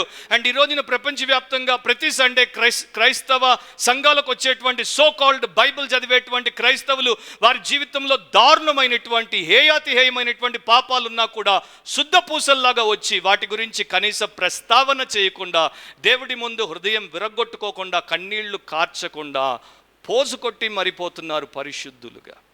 అండ్ ఈరోజు దాన్ని పాస్టర్లు ఏమీ చేయకపోవచ్చు, కానీ రేపు మాస్టర్ తప్పకుండా దాని గురించి తీవ్రమైన లెక్క అడుగుతాడు. సో నా ప్రియ సహోదరి సహోదరులారా, హిజ్కియా ఈ విషయంలో మనకన్నా 100 అడుగుల ముందున్నాడు. ఒకసారి అమెరికా దేశంలో కార్ పూల్ అంటారు. కార్ పూల్ అంటే 10 కార్లు రోడ్డు ఎక్కితే చాలా చాలా ఇబ్బంది, 2 కార్లలో 10 మంది పోవాలి అని వారు ఏర్పాటు చేసుకున్నారు సాఫ్ట్వేర్ ఇంజనీర్లు. నేను శాన్ ఫ్రాన్సిస్కో కాలిఫోర్నియా పోయినప్పుడల్లా కార్ పూల్ గురించే మాట్లాడుతుంటారు. నన్ను కూడా చాలాసార్లు కార్ పూల్లో తీసుకెళ్ళారు. సో ఒకే కారు 5 మంది వాడుకుంటారు, టర్న్స్ ప్రకారం వాడుకుంటారు, డబ్బు అండ్ ట్రాఫిక్ 2 మిగులుతుంది. సో ఒక కార్ పూల్లో 4 సాఫ్ట్వేర్ ఇంజనీర్లతో పాటు ఒక అమ్మాయి సాఫ్ట్వేర్ ఇంజనీర్ కూడా పోతుంది. రక్షించబడినటువంటి వ్యక్తి ఏదో విషయం వచ్చేసేసరికి దేవుడి నామాన్ని విపరీతంగా దూషిస్తూ మాట్లాడింది. కాసేపు అయ్యేసరికి వాళ్ళు సైలెంట్గా ఉండిపోయేసరికి తన తప్పేంటో తాను తెలుసుకొని వాళ్ళకి, ఆ 4 పురుషులకి క్షమాపణ చెప్పింది. నేను మీ యొక్క వినికిడిలో, మీ హియరింగ్లో ఈ రకంగా తప్పుగా మాట్లాడినందుకు క్షమించండి అంటే దాంట్లో ఉన్నటువంటి ఒక ఆయన సైలెంట్గా అన్నాడు, నీవు మా పేరెత్తి మమ్మల్ని దూషించలేదు, మాకు క్షమాపణ చెప్పడానికి నీవు ఆయన పేరెత్తి ఆయన్ని దూషించావు, కనుక నీవు మొదట ఆయనకి క్షమాపణ చెప్పు, తర్వాత మాకు క్షమాపణ చెప్పు అని ఆమెకు జ్ఞాపకం చేశాడు. ఎందుకంటే కీర్తన 51:4 మనందరికీ తెలిసినటువంటి కీర్తనే. దావీదు తన పాపం తర్వాత రాసినటువంటి కీర్తన. సామ్ 51:4లో ఈ రకంగా చెప్తాడు, నీకు కేవలము నీకే విరోధముగా నేను పాపము చేసి ఉన్నాను, నీ దృష్టి ఎదుట నేను చెడుతనము చేసి ఉన్నాను, కావున ఆజ్ఞ ఇచ్చినప్పుడు నీవు నీతిమంతుడవుగా అగుపడదువు. దావీదు ఎందుకని దేవుడితో అంటున్నాడు, నీకు కేవలం నీకే విరోధముగా నేను పాపం చేశాను, నీ దృష్టి ఎదుట నేను చెడుతనం చేశాను. ఎందుకంటే దావీదుకు తెలుసు, దేవుడు ఇశ్రాయేలును కునుకక నిద్రపోక కాపాడువాడు, కన్ను ఆర్పక కాపాడువాడు. కనుక దేవుని కన్నుల ఎదుటే దావీదు ఓపెన్గా పాపం చేశాడు. అండ్ దేవుని దృష్టిలో అతని చెడుతనమంతా కనబడుతూ ఉంది. తర్వాత ఇదే ప్రేయర్ని ఇంకో రకంగా మనం లూకా 15లో యేసుప్రభు చెప్పాడు, ఆ దూరదేశానికి పోయి దివాలా తీసి దరిద్రంలోనికి వచ్చినటువంటి తప్పిపోయిన కుమారుడు కూడా అంటాడు, నేను పరలోకానికి వ్యతిరేకంగా అండ్ నీకు వ్యతిరేకంగా పాపం చేశాను. సో ఇక్కడ మనం పాయింట్లు చూస్తున్నాం. మన పాపం ఫస్ట్ అండ్ ఫార్మోస్ట్ దేవుడికి వ్యతిరేకంగా. ఆ పాపం ఏదైనా సరే వాక్యమునకు వ్యతిరేకంగా ఉన్నటువంటి ప్రతిదీ పాపము, అది దేవుడికి వ్యతిరేకంగా. అండ్ ఆ తర్వాత ఏ మనిషికి వ్యతిరేకంగా మనం చేశామో ఆ మనిషికి వ్యతిరేకంగా. సో ఇక్కడ దేవుడి దగ్గర క్షమాపణ కోరాలి. ఎవరికి వ్యతిరేకంగా పాపం చేశామో వారి దగ్గర క్షమాపణ కోరాలి. అప్పుడే దేవుడి యొక్క కనికరాన్ని మనం పొందుతాం. సో హిజ్కియా ఈ రకంగా దేవుడిని మొరపెట్టుకున్నప్పుడు అతనికి దేవుని యొక్క కృప, దేవుని యొక్క కనికరము అందుబాటులోనికి వచ్చాయి. అతడు ప్రార్థన చేశాడు. 3వ వచనంలో మీరు గమనించినట్లయితే అతని ప్రార్థన ఏ రకంగా ఉంటుందో, యెహోవా యథార్థ హృదయుడనై సత్యముతో నీ సన్నిధిని నేను ఎట్లు నడుచుకొంటినో, నీ దృష్టికి అనుకూలముగా సమస్తమును నేను ఎట్లు జరిగించుతునో కృపతో జ్ఞాపకము చేసుకొనుమని హిజ్కియా కన్నీళ్లు విడిచుచు యెహోవాను ప్రార్థించను. దాని అంతట్లోనికి నేను ఇప్పుడు వెళ్ళను, దాన్ని ఎక్స్పాజిట్ చేయను. కాకపోతే అతనికి ప్రార్థించే అలవాటు ఉంది. హిజ్కియా ప్రార్థనా పరుడు. గతంలో కూడా ప్రార్థన చేశాడు, దేవుడు సహాయం చేశాడు. కనుక ఇప్పుడు ప్రార్థన చేస్తున్నాడు, దేవుడు సహాయము చేస్తాడని. కీర్తన 50వ అధ్యాయము 15వ వచనంలో, సామ్ 50:15లో దేవుడి వాక్యం ఈ రకంగా చెప్తోంది, ఆపత్కాలమున నీవు నన్ను గూర్చి మొర్రపెట్టుము, నేను నిన్ను విడిపించదను, నీవు నన్ను మహిమపరిచెదవు. దేవుడే స్వయంగా చెప్పాడు, నీవు ఏ ఆపదలో ఉన్నా సరే నాకు మొరపెడితే నేను నిన్ను విడిపిస్తాను, నీవు నన్ను మహిమపరుస్తావు. సో కీర్తనాకారుడైనటువంటి దావీదు రచించినటువంటి ఆ మాటలు హిజ్కియా మైండ్లో మెదిలి ఉంటాయి. కనుక అతడు ప్రార్థన చేశాడు. మరణ పడక మీద ఉన్నాడు, బెడ్ మీద ఉన్నాడు, సిక్నెస్తో ఉన్నాడు, రోగంతో ఉన్నాడు, బెడ్ మీదే ఉండి ప్రార్థన చేస్తున్నాడు. ఒకసారి మందిరంలో ప్రార్థన చేశాడు, ఒకసారి మైదానంలో ప్రార్థన చేసి ఉంటాడు, ఒకసారి బెడ్ మీద ప్రార్థన చేస్తున్నాడు, మంచం మీద ప్రార్థన చేస్తున్నాడు. సో నువ్వు నిజంగా ప్రార్థన చేస్తే నువ్వు ఎక్కడి నుండైనా ప్రార్థన చేయొచ్చు. అండ్ గోడ తట్టు తన ముఖాన్ని తిప్పి, అంటే దేవుడితో ప్రైవసీని కలిగి ప్రార్థన చేయడానికి ఆయన ప్రార్థన చేస్తున్నాడు. ప్రార్థన చేసినప్పుడు దేవుడు విన్నాడు. ఆయన ప్రార్థనలో పలికినటువంటి మాటలు, యథార్థ హృదయముతో సత్యముతో నీ సన్నిధిలో నేను నడుచుకున్నాను, నీ దృష్టికి అనుకూలమైన సమస్తమును నేను జరిపించాను, కనుక కృపతో జ్ఞాపకం చేసుకోమంటున్నాడు. నేను యథార్థ పరుడను కనుక, నేను సత్యవంతుడను కనుక, నేను న్యాయవంతుడను కనుక, నేను మంచివాడను కనుక నా మీద నీవు కృప చూపించు అనట్లేదు. నీ కృపను బట్టి నాకు సహాయము చేయము అని అడుగుతున్నాడు. కొంతమంది భక్తులు దీని గురించి ఏమనుకున్నారంటే, హిజ్కియా స్వనీతి పరుడిగా ప్రార్థన చేస్తున్నాడు, పరిసయుడిగా ప్రార్థన చేస్తున్నాడు అని వారు అనుకున్నారు. కానీ అలా ఇక్కడ మనకి పూర్తిగా కనిపించదు. కీర్తన 25వ అధ్యాయం 7వ వచనంలో, సామ్ 25:7లో దావీదు ఈ రకంగా చెప్తాడు, నా బాల్య పాపములను నా అతిక్రమములను జ్ఞాపకము చేసుకొనకుము, యెహోవా నీ కృపను బట్టి నీ దయ చొప్పున నన్ను జ్ఞాపకములో ఉంచుకొనుము. సో దావీదు ఎట్లా ప్రార్థన చేశాడో, దావీదు తర్వాత వచ్చినటువంటి అతని వంశస్థుడైనటువంటి దావీదు లాంటి మనస్సు కలిగినటువంటి హిజ్కియా కూడా అట్లాగే ప్రార్థన చేస్తున్నాడు. దావీదు దేవుడితో ఏమంటున్నాడు, దేవా నువ్వు అనుకుంటే నా చిన్నతనపు బాల్యపు పాపాలను జ్ఞాపకం చేసుకుంటావు, నా అతిక్రమాలను జ్ఞాపకం చేసుకుంటావు. ఒకటి గుర్తుపెట్టుకోండి, మీ లైఫ్లో మీ ఫస్ట్ బ్రెత్ నుండి మీ లాస్ట్ బ్రెత్ వరకు, లేకపోతే ఈరోజు మనం పాడేం చూడండి, ఇన్ క్రైస్ట్ అలోన్లో, from my first cry to my last breath is recorded before God in his book. So నీకు ఊహ వచ్చినప్పుడు ఏమి ఆలోచించావు, నీవు మొదట మాట్లాడినప్పుడు ఎప్పుడు నీవు మొదట చెడు పలుకు పలికావు, ఎప్పుడు నీవు మొదట ఎవరికి వ్యతిరేకంగా, ఇంట్లో తండ్రికి తల్లిక, అన్నక అక్కక, లేకపోతే పక్కింటోడిక, లేకపోతే స్కూల్లో టీచర్క, ఎవరి మీద ఫస్ట్ రెబెలియస్ నేచర్ని చూపించావు, తిరుగుబాటు చేసావు, ఇవన్నీ కూడా రికార్డ్ అయి ఉన్నాయి. ప్రతిదీ కూడా నీ యొక్క చైల్డ్హుడ్, నీ యొక్క టీనేజ్, నీ యొక్క మిడిల్ ఏజ్, ఓల్డ్ ఏజ్లో నీవు చేసిన ప్రతి సిన్, ప్రతి వికెడ్ డీడ్, ప్రతి ట్రాన్స్గ్రెషన్ దేవుడి దృష్టిలో ఉన్నాయి. వాటిని కేవలము ఒకే ఒక రకంగా మనం కోల్పోవచ్చు, అంటే పోగొట్టుకోవచ్చు, క్షమాపణ పొందుట ద్వారా, యేసునందు అంగీకరించబడుట ద్వారా, ఆయన రక్తంలో కడుగబడుట ద్వారా. ఆ యేసు రక్తం ఒక్కటే మన పాపాలు దేవుని కంటబడకుండా కడిగి కప్పగలదు. ఇంకేది ఆ పనిని చేయలేదు, మతం చేయలేదు, మంచి చేయలేదు, మరొకటి చేయలేదు. కనుక హిజ్కియాకి దేవుడు అంటే ఏంటో తెలుసు. అందుకనే దేవుడికి ప్రార్థన చేస్తున్నాడు, ప్రభువా నీవు కనికరించు. పాత నిబంధన భక్తులకి దేవుడు ఒక మాట చెప్పాడు, నీతిమంతులుగా ఉంటే మీకు దీర్ఘాయుష్యుని ఇస్తాను, లాంగ్ లైఫ్ని ఇస్తాను. సో హిజ్కియాకి 39 సంవత్సరాలు, ఆయన చచ్చిపోతే దేశంలో ఉన్నటువంటి జనమంతా ఏమనుకుంటారు, ఇతడు దేవుడి చేత శపించబడిన వాడు, అందుకనే అర్ధాంతరంగా ఇంకా మిడిల్ ఏజ్ కూడా రాలేదు అప్పుడే చచ్చిపోయాడు అని అపకీర్తి మిగిలిపోతుంది. కనుక హిజ్కియా అంటున్నాడు, ప్రభువా కనికరము చూపించు. మీ జ్ఞాపకం ఉండొచ్చు, 1 సమూయేలు 2వ అధ్యాయము 31 నుండి 33 వరకు దేవుడు ఏలీ అనేటువంటి తన సేవకుడితో మాట్లాడినప్పుడు అంటాడు, నీవు నీ కుమారుల పాపమును చూస్తూ ఊరుకున్నావు, వారిని ఆపు చేయలేదు గనుక నీ ఇంట్లో ఎన్నటికి ముసలివాడు ఒక్కడు కూడా ఉండడు. దాని అర్థం ఏంటి అంటే, నీ పిల్లలు నీ వంశస్థులు అందరూ నడి వయసులోనే చచ్చిపోతారు, ఒక్కరు కూడా ముసలితనంలోనికి రారు. అండ్ హిస్టారికల్గా ఆ యొక్క ఫ్యామిలీ లీనియేజ్ని మీరు చూస్తే వారిలో ఒక్కడు ముసలితనంలోనికి రాలేదు.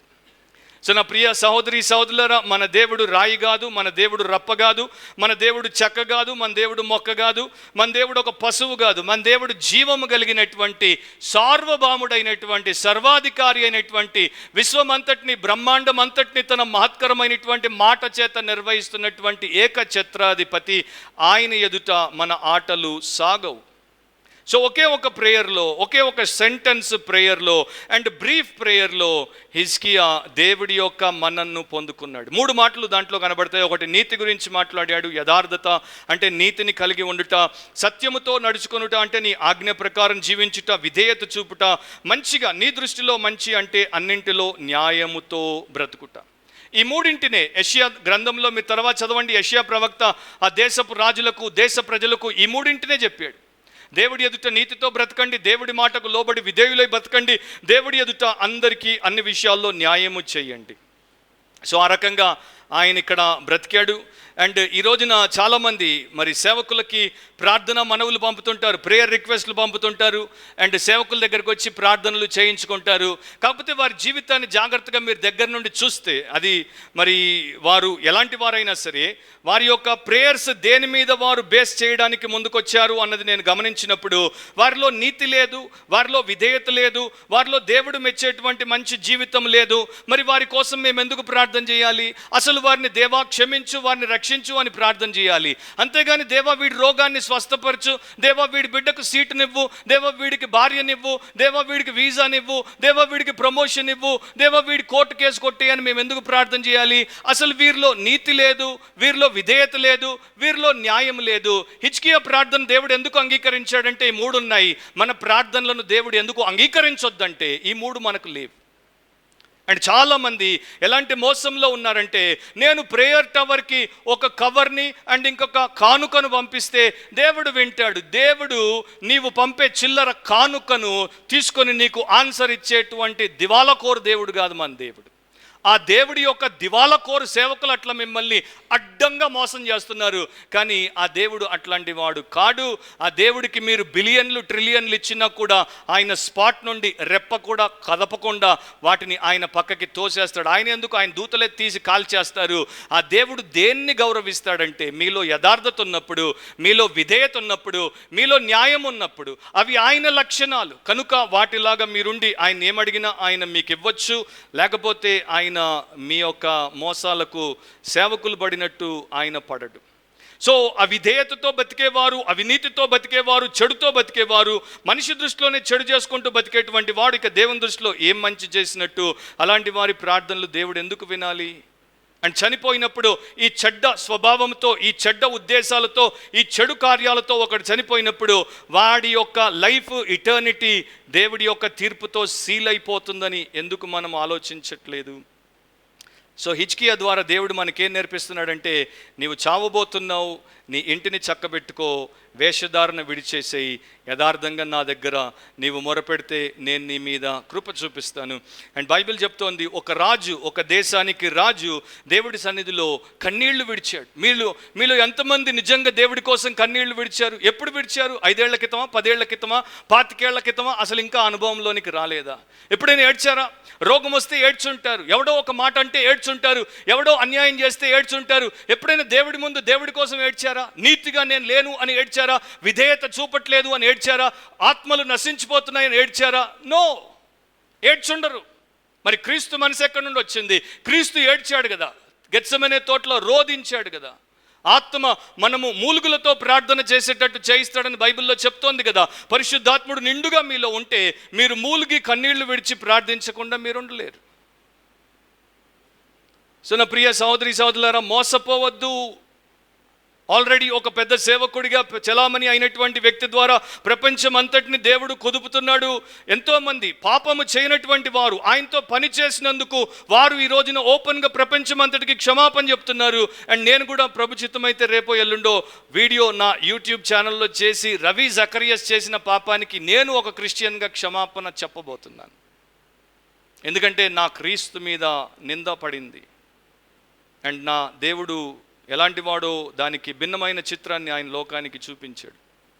అలాంటి దేవుడు కాదు మన దేవుడు. మన దేవుడు దాన్ని ఒప్పుకోడు, బయట పెడతాడు. ఆయన అనుకున్నాడు నేను చచ్చిపోతున్నాను, బయటికి రాదు, బయట పెట్టేశాడు. సో నువ్వు చచ్చిన తర్వాత బయటకు వచ్చినా, నువ్వు బతుకున్నప్పుడే బయటకు వచ్చినా ఒకటేది గుర్తుపెట్టుకో, తప్పకుండా బయటకు వస్తుంది. ఇక సెకండ్ పాయింట్ బ్రీఫ్గా, గాడ్స్ కంపాషన్, దేవుడి యొక్క కనికరం. 4 నుండి 7 వచనాల వరకు మీరు చదివితే ఈయన ఇక్కడ ప్రార్థన చేస్తున్నాడు. యెషయా వచ్చి వర్తమానం ఇచ్చి వెనక్కి వెళ్ళిపోతున్నాడు.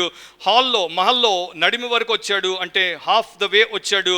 నడిమి శాలలో నుండి అవతలకు వెళ్ళకమునిపే ఎంత ఫాస్ట్గా ప్రేయర్ పైకి వెళ్ళింది, ఎంత ఫాస్ట్గా ఆన్సర్ కిందకు వచ్చిందో చూడండి. యెహోవా వాక్కు అతనికి ప్రత్యక్షమై ఇలాగు సెలవిచ్చాను, నీవు తిరిగి నా ప్రజలకు అధిపతి అయిన హిజ్కియా యొద్దకు పోయి అతనితో ఇట్లనుము, నీ పితరుడైన దావీదునకు దేవుడగు యెహోవా నీకు సెలవిచ్చినదేమనగా, నీవు కన్నీళ్లు విడుచుట చూచితిని. ఇక దేవుడు ఒక్కొక్క మాట చెప్తాడు, నేను కూడా ఒక్కొక్క మాట చెప్పి ముగింపులోనికి వస్తాను. ఇప్పుడు యెషయా సంగతి మరలా ఆలోచించండి. ఇప్పుడే వచ్చి మెసేజ్ ఇచ్చాడు, నువ్వు చచ్చిపోతున్నావు, నువ్వు బ్రతకవు, నీ ఇంటిని చక్కబెట్టుకో. బయటకు వచ్చాడు లేదా దేవుడు అంటున్నాడు, వెనక్కి పో, నువ్వు బతుకుతావు, బాగుపడతావు, నేను నిన్ను బాగు చేస్తానని చెప్పమంటున్నాడు. సో నేను మిమ్మల్ని ఇప్పుడు పిలిచి ఏదో ఒక విషయంలో మిమ్మల్ని గద్దిస్తాను. 5 నిమిషాల తర్వాత దేవుడు చెప్తాడు, ఆల్రెడీ అక్కడికి పోతున్న నాకు ప్రార్థన చేశాడు, మనసులో బాగుపడిపోయాడు, వాడిని పిలిచి వాడిని క్షమించేయి, వాడిని ఆలింగనం చేసుకోమంటే నేను చేస్తాను. మీరందరూ చూస్తుంటారు, మా పాస్టర్ ఏంటి ఇప్పుడే తిట్టాడు, ఇప్పుడే మళ్ళీ కరుచుకుంటున్నాడని. ఎందుకంటే మీకు తెలియదు దేవుడికి నాకు మధ్యలో ఏమి కమ్యూనికేషన్ వచ్చింది, ఏమి కమిషన్ దేవుడు నాకు మరలా ఇచ్చాడు, నేనేం చెయ్యాలి. So for everything you must go to the Bible. ఈ బైబిల్ మీకు బాగా తెలిస్తే ఎవరితో ఎప్పుడు ఏ విషయంలో ఏ రకంగా వ్యవహరించాలో బేషరతుగా మీకు తెలిసిపోతుంది, మీకు ప్రాబ్లం ఉండదు. మీకు తెలియకపోతేనే అపార్థాలు చేసుకోవడానికి అవకాశాలు ఎక్కువ. సో దేవుడు తన మాట వినేటువంటి సేవకులను ఎట్లా వాడుకుంటాడో పదే వాక్యంలో మనకు చూపించాడు. వాటిని మీరు తెలుసుకుంటే సేవకులు అంటే ఏంటో మీకు అర్థమవుతుంది. సో యెషయా మరలా ఇక్కడ ఏం మాట్లాడలేదు. యెషయా దేవుడితో ఏదో మాట్లాడినట్టు అసలు రికార్డులోనే లేదు. మళ్ళా వెనక్కి తిరిగాడు, హుటాహుటిన అక్కడికి వచ్చాడు, ఆయన చెప్పమన్నది అతనికి చెప్పేశాడు. ఇక్కడ విషయాన్ని మనం జ్ఞాపకం చేసుకుంటాం. 1 పేతురు 3వ అధ్యాయము 12వ వచనంలో ప్రార్థన గురించి ఒక్క మాట చెప్పి నేను ముందుకెళ్తాను. 1 పీటర్ 3:12, ప్రభు కన్నులు నీతిమంతుల మీదను ఆయన చెవులు వారి ప్రార్థనల వైపునను ఉన్నవి, కానీ ప్రభు ముఖము కీడు చేయు వారికి విరోధముగా ఉన్నది. సో ప్రభువు ముఖము కీడు చేసే వారికి విరోధంగా ఉంది. ఆయన వారి వైపు చూడట్లేదు. ఆయన ముఖ కాంతి వారి మీద పడట్లేదు. ఆయన ముఖంలో ప్రసన్నత వారికి కనబడదు. ఎందుకంటే వారు కీడు చేస్తున్నారు. వారు ఆయనకు వీపు చూపారు, ఆయన వారికి వీపు చూపుతున్నాడు. కానీ ఎవరైతే నీతిమంతులుగా ఆయన ఆశ్రయిస్తున్నారో వారి మీద ఆయన కన్నులుంటాయి, వారి మొరలకు ఆయన చెవులు యొగ్గుతాయి. అండ్ ఇతడు గోడ వైపు తిరిగి ప్రార్థన చేశాడు, అండ్ దేవుడు అతన్ని విన్నాడు. యెషయా ద్వారా అతనికి మరలా సందేశం ఇచ్చి పంపుతున్నాడు. ఏమంటున్నాడు ఒక్కొక్క మాటలో దయచేసి గమనించండి. నీ పితరుడైన దావీదుకు దేవుడగు యెహోవా నీకు ఇట్లా చెప్తున్నాడు, నీవు కన్నీళ్లు విడుచుట చూచితిని అంటున్నాడు. I have seen your tears. చాలామంది అనుకుంటారు దేవుడికి నా బాధ ఏం తెలుసు, దేవుడికి నా దుఃఖం ఏం తెలుసు, దేవుడికి నా కిరికిరి ఏం తెలుసు. దేవుడికి ప్రతిదీ తెలుసు. నీకు తెలిసిన దానికన్నా ఎక్కువ తెలుసు. నీ యొక్క కష్టం ఏంటో తెలుసు, నీ యొక్క కన్నీళ్ళు ఏంటో తెలుసు, అండ్ నీకు ఉన్నటువంటి సమస్య ఏంటో తెలుసు.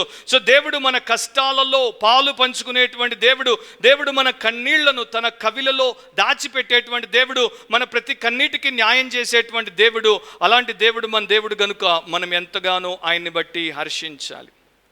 ఫిలిప్పీ పత్రిక 2:27లో అపోస్తులైనటువంటి పౌలు కూడా ఆయన దేవుడి సన్నిధిలో కన్నీరు కార్చి ప్రార్థన చేశాడు. అఫ్కోర్స్ అక్కడ అది రాయబడలేదు, ఇట్ ఈజ్ ఇంప్లాయిడ్. ఎవరి కోసం కన్నీరు గార్చి ప్రార్థన చేసి ఉంటాడు? ఎపఫ్రోదీతు అనే వ్యక్తి కోసం. నిజముగా అతడు రోగి అయి చావునకు సిద్ధమై ఉండెను గాని దేవుడు అతనిని కనికరించెను. అతని మాత్రమే గాక నాకు దుఃఖం మీద దుఃఖము కలుగుకుండుటకై నన్ను కనికరించెను. సో పౌలు తన దుఃఖం గురించి మాట్లాడుతున్నాడు. దుఃఖం మీద దుఃఖం కలగకుండా, ఈ వ్యక్తిని కూడా నేను నష్టపోకుండా దేవుడు కనికరం చూపాడు. సో హిజ్కియాని దేవుడు కనికరించాడు. అండ్ ఆయన యొక్క ప్రార్థనకు దేవుడు జవాబిస్తున్నాడు. ఫస్ట్ కన్నీటిని చూశాడు. అంటే దేవుడు మన యొక్క పాపాన్నే చూడ్డు, మన కన్నీటిని కూడా చూస్తాడు, మన హృదయ వేదనను చూస్తాడు, మన శ్రమను చూస్తాడు. తర్వాత ఆయన రెండవదిగా అతనితో అంటున్నాడు, నీ ప్రార్థన నేను అంగీకరించి ఉన్నాను. సో హిజ్కియా చేసినటువంటి ప్రార్థనను దేవుడు వెంటనే అంగీకరించాడు. కొన్నిసార్లు ఇమీడియట్గా ఇన్స్టంటేనియస్ ఆన్సర్ వస్తుంది, కొన్నిసార్లు ఆగిన తర్వాత ఆలస్యంగా ఆన్సర్ వస్తుంది. మనకు ఆలస్యం, కానీ దేవుడి టైం టేబుల్ ప్రకారం ఆన్ ద డాట్ ఆన్సర్ వస్తుంది. సో దేవుడు ప్రార్థన విన్నాడు. విరిగి నలిగినటువంటి హృదయము గలవారు ప్రార్థన చేస్తే ఆయన వింటాడు అని 147వ కీర్తన 3వ వచనంలో రాయబడి ఉంది. సో నా ప్రియ సహోదరి సహోదరులారా, ప్రస్తుతం మీలో ఎవరు ఏ సమస్యల్లో ఉన్నారో నాకు తెలియదు, కానీ ఒకటి మాత్రం నేను చెప్తాను, మీకు సమస్య ఉన్నప్పుడు మీరు చేయాల్సినవి రెండు. ఒకటి ప్రార్థన చేయాలి, రెండవది కన్నీరు పెడవాలి. నాకు రియల్ లైఫ్ ఎగ్జాంపుల్స్ బోలెడ్ ఉన్నాయి నా లైఫ్లో, నా మినిస్ట్రీలో. ఇద్దరు భార్యాభర్తలకి ఏదో ఒక విషయంలో గొడవ వచ్చింది. గొడవ రాగానే వారిద్దరు కూడా బాగా ఉద్రేకపూరితులైపోయారు. భర్త భార్యను బడా బడా బడా బాధేశాడు, బయటికి వెళ్ళిపోయాడు, పూటుగా తాగాడు, ఇంటికి వచ్చి పడుకున్నాడు. జాగ్రత్తగా వినండి. భర్త బాత్తుంటే భార్య కూడా బడా బడా చెడామడా తిట్టేసింది కదా, తెలుసు కదా మీకు. సో అయిపోయింది. ఈయన బయటికి వెళ్ళి తాగొచ్చి పడుకుంటే ఈమె కాసేపు కుయ్యో మొర్రో అని మొసలి కన్నీరు కాచి తర్వాత ఒక గంటకి తేరుకొని తన బెడ్రూమ్లోకి వెళ్ళిపోయి టీవీ పెట్టుకొని తన డైలీ సీరియల్ చూస్తుంది. వీడు కొట్టి తాగి పండుకున్నాడు, ప్రార్థన చేయట్లేదు. ఇది తిని సీరియల్ చూస్తోంది, ప్రార్థన చేయట్లేదు. నెక్స్ట్ సండే వీళ్ళిద్దరు నా దగ్గరికి వచ్చారు. ప్రార్థన చేయండి, కన్నీళ్లు గార్చి. మీరేమంటారు? మీరు నా ప్లేస్లో ఉంటే ఏమంటారు? ప్రార్థన చేయాలా, లేకపోతే బడత తీసి కొట్టాలా? వాళ్ళిద్దరు తప్పుకి వాడు పూటుగా దాగి పండుకున్నాడు, ఇదేమో సీరియల్ చూస్తుంది. వాళ్ళ కోసం నేను తినకుండా ఉపవాసం ఉండి మోకరిల్లి కన్నీళ్ళతో ప్రార్థన చేయాలి. ఎంత చీప్ అయిపోయారు సేవకులు, ఎంత నాన్ సెన్సికల్ థింకింగ్ ఉంది ఇలాంటి సో కాల్డ్ క్రైస్ట్లెస్ క్రిస్టియన్స్లో. సో ఇలాంటి మోసం నుండి బయటపడాలి అంటే ఇలాంటి మెసేజెస్ ద్వారా దేవుడు మాట్లాడినప్పుడు బాగుపడాలి. సో దేవుడు చెప్పాడు, నీ ప్రార్థన విన్నాను, నీ కన్నీరు చూశాను. ఎవరైనా సరే యథార్థంగా దేవుడికి మొరపెట్టుకుంటే ప్రార్థన వింటాడు, కన్నీరు కారిస్తే కన్నీరు చూస్తాడు, వారి పక్షాన ఆయన పౌరుషంతో పనిచేస్తాడు. ఆయన అంటున్నాడు, నేను నిన్ను బాగు చేసేదను. సో నీకు రోగం వచ్చింది, దాన్ని ఎవడు బాగు చేయలేడు, మరణం తీసుకుపోతోంది, కానీ నేను నిన్ను బాగు చేస్తాను. 3వ దినమున నీవు యెహోవా మందిరమునకు ఎక్కిపోతావు. ఇంకా 15 సంవత్సరములు ఆయుష్యము నీకు ఇస్తాను. 15 years ఆయనకి దేవుడు అనుగ్రహించాడు. ఎందుకు? నా నిమిత్తము, నా సేవకుడైన దావీదు నిమిత్తం. నీకోసం కాదు. ప్రేయర్ అనేది ఎప్పుడు హ్యూమన్ ఫెయిత్ఫుల్నెస్ని బట్టి కాదు, డివైన్ ఫెయిత్ఫుల్నెస్ని బట్టే ఆన్సర్ని పొందుకుంటుంది. సో దేవుడు తన నమ్మకత్వాన్ని బట్టి, తన నిబంధనను బట్టి, దావీదుతో ఆయన చేసినటువంటి నిత్యమైనటువంటి నిబంధనను బట్టి హిజ్కియాను బాగు చేస్తానన్నాడు, చేశాడు. రూత్ గ్రహాం, బిల్లీ గ్రహాం యొక్క భార్య, ఒకసారి తన యొక్క జీవిత అనుభవాన్ని ఈ రకంగా రాసింది. ఆమె కీర్తనలు చదువుతోంది. సో కొన్ని కీర్తనలు చదివినప్పుడు ఆమెకు ఒక ఆలోచన వచ్చింది. ఒక తెల్ల కాగితం తీసుకొని దాన్ని మధ్యలోకి గీసి ఇటొక కాలం చేసింది. సో ఆ కీర్తనలు చదువుతున్నప్పుడు దేవుడి దగ్గర మేము ఏమి ఆశించవచ్చు అనేవన్నీ ఇటు రాసుకుంది, దేవుడు మా దగ్గర ఏమి ఆశిస్తున్నాడు అనేది ఇటు రాసుకుంది.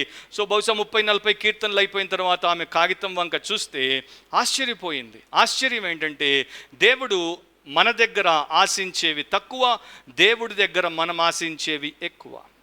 సో ఎప్పుడు ఫీల్ అవ్వకండి, నేను దేవుడి కోసం గంట ప్రార్థన చేశాను కనుక, దేవుడి వాక్యాన్ని 3 అధ్యాయాలు చదివాను కనుక, వారములో 2 మీటింగులకు వచ్చి ఆ సండేలు, ఆ మంత్ అంతా 4 సండేలు వచ్చాను కనుక, నాకు వచ్చిన కానుకలో 10% ఇచ్చాను కనుక ఘనకార్యం చేశానని ఎప్పుడు తబ్బి ఉబ్బిపోకండి.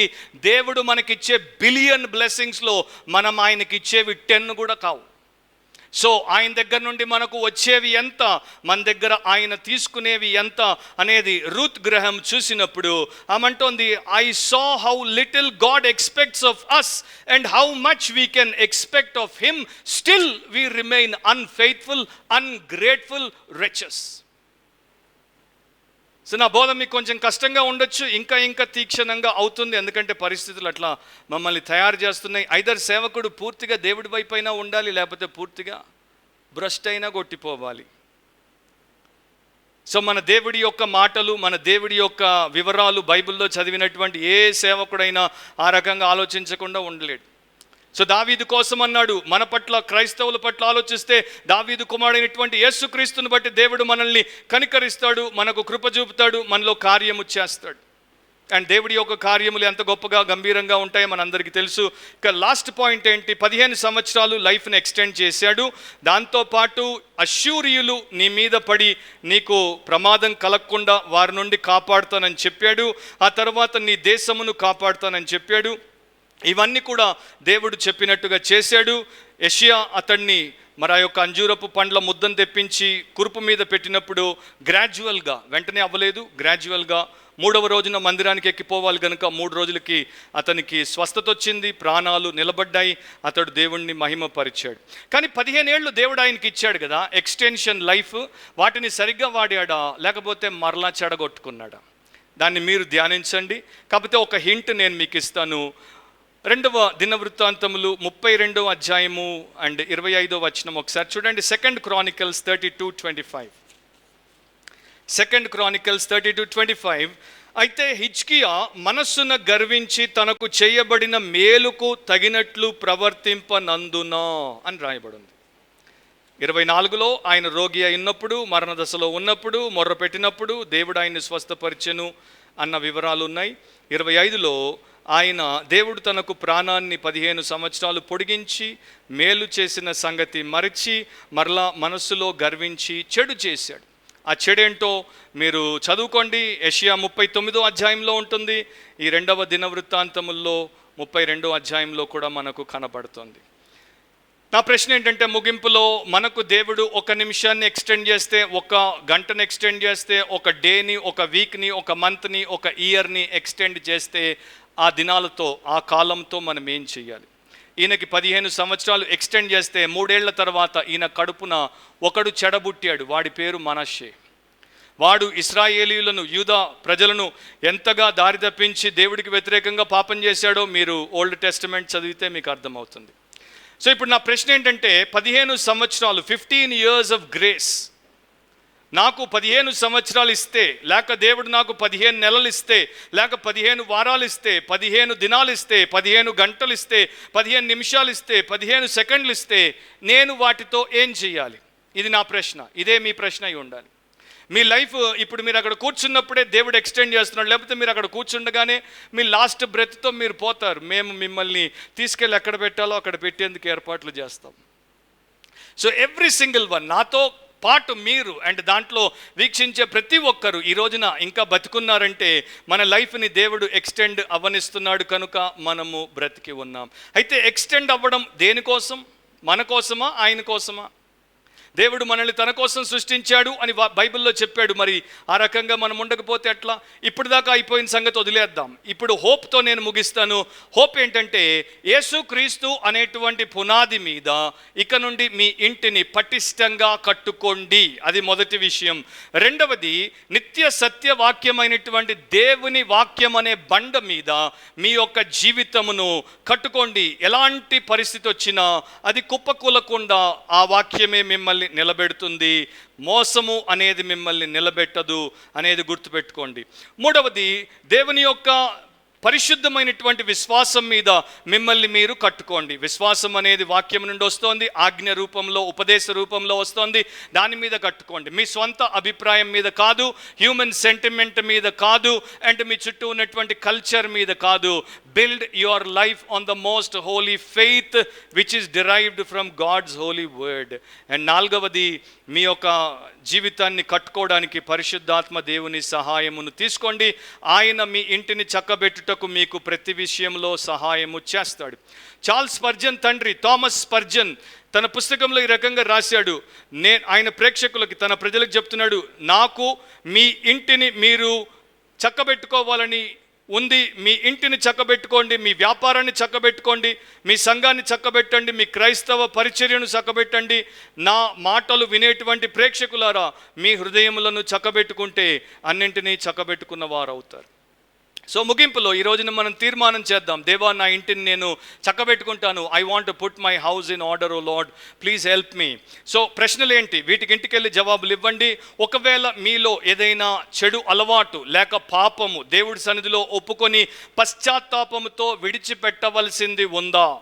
అది గర్వము లేక చేదు లేక క్షమించరాని గుణము లేక దురాశ లేక కామపు ఇచ్చ లేక త్రాగుబోత్తనం లేక అశ్లీల భూతు సాహిత్యం, వేషధారణ, స్వనీతి అనే రూపంలో ఉందా? దాన్ని మీరు ఒప్పుకొని పశ్చాత్తాపడి విడిచిపెట్టండి. రెండవది, మీరు దేవుడితో కానీ ఒక మనిషితో కానీ సమాధాన పడాల్సినటువంటి అవసరత ఉందా? ఆలస్యం చేయకుండా వెళ్ళి దాన్ని చేయండి. ఒకవేళ మీ జీవితంలో మీకే ఇది సరైంది కాదు, తప్పు అని అనిపించేది ఏదైనా ఉందా? దాన్ని వెంటనే చక్కదిద్దేసేయండి. మిమ్మల్ని ఎవరైనా క్షమించాలా లేక మీరు ఎవరినైనా క్షమించాలా? దాన్ని ఆలస్యం లేకుండా చేసేయండి. మీరు ఎవరికైనా గాయాన్ని కలిగిస్తే ఆ గాయాన్ని పూర్తిగా స్వస్థపరచుటకు అవసరమైన ప్రతిదీ మీరు చేయాల్సి ఉంటే దాన్ని పోయి చేయండి. మీతో ఎవరికైనా గొడవ ఉందా? ఆ గొడవను పూర్తిగా సెటిల్ చేసేసి ఫిక్స్ చేయండి. మీరు ఎవరికైనా అప్పు తీసుకొని ఇంకా ఇవ్వలేదా? వీలైనంత త్వరలో వారి అప్పు వారికి తిరిగిచ్చేసి మీరు ఆ రుణము నుండి బయటపడండి. దేవుడి ఎదుట మనుషుల ఎదుట మిమ్మల్ని మీరు తగ్గించుకోకుండా ఉన్నారా? వెంటనే తగ్గించుకోండి. దేవుడు మిమ్మల్ని పిలిచిన పనిని మీరు నిర్లక్ష్యం చేస్తూ, దేవుడు మీకు ఇచ్చిన వరమును మీరు ఉపయోగించకుండా దాన్ని భూమిలో పాతిపెట్టి బతుకుతున్నారా? అయితే ఆ విషయంలో పశ్చాత్తాపంతో ప్రభు పాదాలు పట్టుకోండి, వాటిని సరిచేయండి. దేవుడికి మీ జీవితంలో ఇంకా అనేక విషయాల్లో లోబడకుండా మీరు బ్రతుకుతున్నారా? టోటల్ సరెండర్, 100 అంటే 100, 1000 అంటే 1000 ఏరియాస్లో సరెండర్ అయిపోండి. అండ్ దేవుడు ఆ రకంగా మిమ్మల్ని మీరు ప్రభువుకు అప్పగించుకుంటే మొదట మీ హృదయాన్ని, తర్వాత మీ మనస్సును, మీ జీవితాన్ని, మీ కుటుంబాన్ని, మీ సమస్తాన్ని ఆయన చక్కబెట్టేస్తాడు. న్యూజిలాండ్లో ఒక వింతైనటువంటి విషయాన్ని వారు చూశారు. సముద్రపు ఒడ్డున ఒక జాలరి, ఆయన చచ్చిపోయి పడున్నాడు. అయితే ఆ సన్నివేశం ఎట్లా ఉందంటే, జాలరి చనిపోయి పడున్నాడు, పక్కనే ఆయన పడవ, ఆ పడవలో చక్కగా కుదురుగా ఆయన అమర్చి పెట్టుకున్నటువంటి ఆయన వల అండ్ ఆయన సామాగ్రి. సో దాంట్లో ఆ ఆర్టికల్లో వారు ఏమని రాశారు? His nets were set. అంటే అక్కడికి వచ్చినటువంటి వాడి ప్రతి ఒక్కడికి అర్థమైపోయింది. పనికి వెళ్ళాడు, పని చేసి వెనక్కి వచ్చాడు, వలలు కడుక్కున్నాడు, చేపలు పంపించేశాడు, అన్నీ సర్దేశాడు. నెక్స్ట్ వాడు వస్తే వాడికి ఇంకా చేయాల్సింది ఏమీ లేదు, బోట్ వేసుకొని వలేసుకొని సముద్రంలోకి పోయి పని చేసుకోవచ్చు. అంటే ఆ మనిషి పనికి ముందు ఎట్లా ఉన్నాడో పని చేసి వచ్చిన తర్వాత కూడా అంతటినీ సెట్ చేసేసుకున్నాడు, చక్కగా చచ్చిపోయాడు.